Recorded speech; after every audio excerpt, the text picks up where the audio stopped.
Sir 63 நாள் இன்னைக்கு 12வது நாள் தொடர்ச்சியாக அங்கே போராட்டத்தில் மக்கள் ஈடுபட்டிருக்காங்க, சந்திச்சிருக்கீங்க, இடத்தை பார்த்துருக்கீங்க. அரசுகள் என்ன செய்யணும் மத்திய மாநிலம்? சார் மத்திய மாநிலத்துக்கு எந்த மந்திரிகள் வாக்குறுதி கொடுத்தாங்களோ அவங்க வரணும். இந்த மந்திரிகள் வாபஸ் வாங்கினா தான் ஜெயிக்க முடியும். அவங்க சொல்லணும்ல, தமிழ்நாட்டில் எந்த தமிழ்நாட்டு மக்கள் எது பண்ணாலும் நாங்கள் இது பண்ண மாட்டோம். அவங்க சொன்னால் நாங்கள் இது பண்ண மாட்டோம்னு சொன்னாங்கல்ல, அப்போ அவங்க தானே சொல்லணும் இல்லையா? அவங்க தானே சொன்னால் தானே மக்கள் நம்புவாங்க.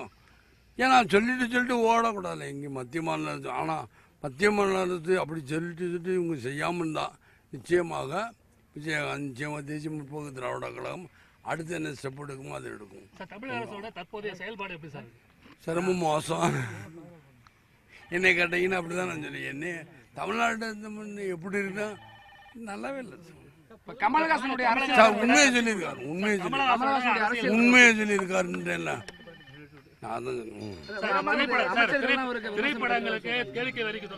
அது அதிகம் கேளிக்கை வரியும் கேளிக்கை வரி தான் கட்டுறீங்கிறாங்க. கேளிக்கை வரி தான் இருக்கக்கூடாது, அது அதிகம். சினிமா துறையிலையும் அந்த அரசுகள் ஊழல் செஞ்சுட்டு இருக்காங்க. எங்கள்கிட்ட டாக்ஸை குறைக்கிறதுக்கு லஞ்சம் வாங்கிட்டு தான் அந்த டாக்ஸ் ஃப்ரீ கொடுக்குறாங்க அப்படிங்கிற கமலஹாசன் ஒரு குற்றச்சாட்டு வச்சிருக்காரு. அனைத்து துறைகளையும் லஞ்சம் இருக்கு அப்படிங்கிற மாதிரி சொல்லி அந்த ஒரு குற்றச்சாட்டு வச்சிருக்காரு. நெடுவாசல் நான் சொல்றேன் எல்லாத்தையும் இங்கேயே கேட்டீங்க, நாங்கள் பதில் சொல்லணும். நாளைக்கு அங்கேயே வர சொல்லுங்க, நிச்சயமாக சார்.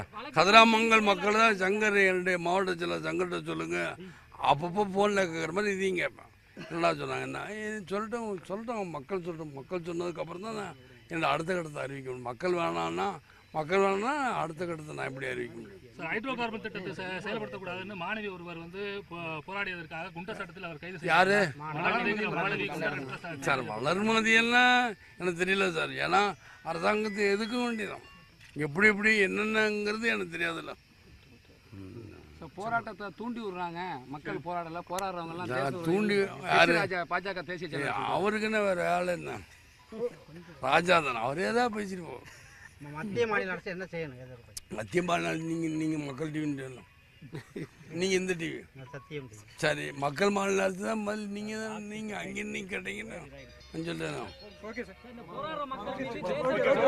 எல்லாருக்கும் பதில் சொல்லி போராட்ட மக்களுக்காக நான் தான் சொல்றேன் சார். என்னைக்கும் மக்கள் பிரச்சனைக்கு இந்த விஜயகாந்த் துணை சார். மக்கள் பிரச்சனைக்காக என்னைக்கு துணை நிற்பேன் சார். எல்லாம் சார் மக்கள் பிரச்சனைக்காக என்னைக்கு துணை நிற்பான்னு இந்த விஜயகாந்த். மக்கள் ஏன்னா மக்கள் தானே. உள்ளாட்சி தேர்தல் சமீபத்தில் வரக்கூடிய சூழ்நிலையில உள்ளாட்சி தேர்தல் வரட்டுமா வருதான்னு பார்த்துக்கோ. அவங்க சொல்றாங்க நாளைக்கு கோர்ட்டு தானே சொல்லுது. சரி, நாளைக்கு என்னமா இருக்கு? உதயநிதி ஸ்டாலின் சொல்லணும்.